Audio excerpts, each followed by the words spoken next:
पद्धतीने मारा करतोय. ओहो, चेंडूला निरीक्षण केलं आणि लॉंग लेग फाईन लेगच्या दिशेने वळवलं. 1 नाही 2 नाही 3 नाही 4 नाही 5 नाही, या मिळतील 6 धावा.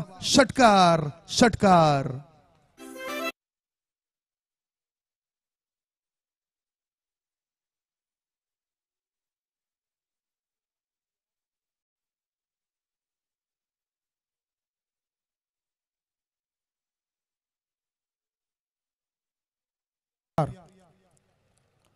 ओहो, वजन दिलं गुडघ्याच्या वाटीला, चेंडू पाठवला प्रेक्षकांच्या भेटीला.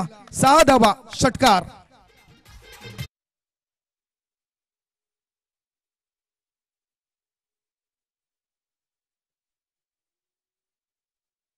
मध्ये सिद्धीची बॅटिंग पूर्णपणे एन्जॉय केली, पूर्णपणे बॅटिंगचा मनमुराद आनंद घेतलाय आणि या षटकामध्ये म्हणजे स्लॉग ओव्हरमध्ये पहिल्याच बॉलवरती स्लॉग हिट या ठिकाणी आलाय. धावसंख्या फलकावरती 55-55च्या घरामध्ये टोटल धावा आल्यात. अजून एक चांगला फटका, फार वेगाने बॅट फिरवलाय आणि एक लॉंग 6 येताना पाहायला मिळतोय. कुणालदादा पाटील स्टँड मध्ये चेंडू निघून गेलाय. षटकार.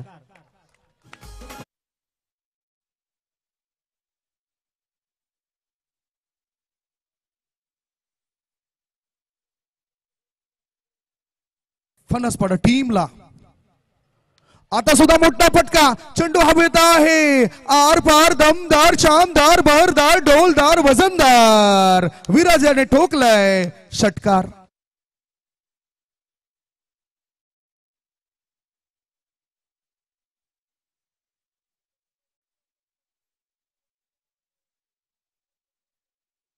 दुकानमधून सुधारणा